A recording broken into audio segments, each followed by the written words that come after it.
Unko eve ele Bibla me. Biato viewe. Unko eve kemin.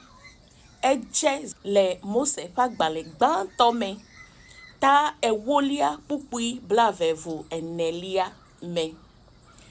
Oyona fimi be Table of Nations. Ochele Shem fejijimewe.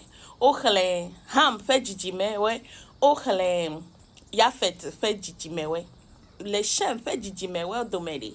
Amede je he oyonebe eve.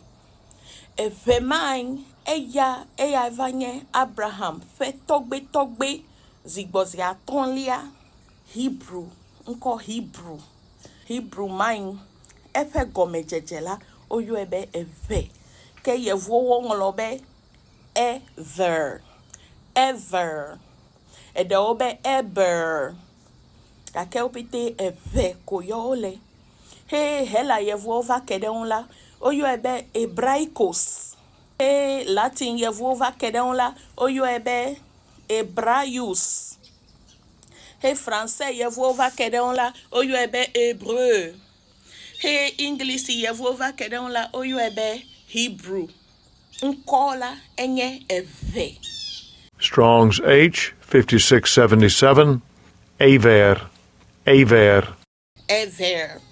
Eye nkomala oyuene mi atogbe Abraham. Eya nyame gbanto yike oyo nkoma na abe enye eviewe.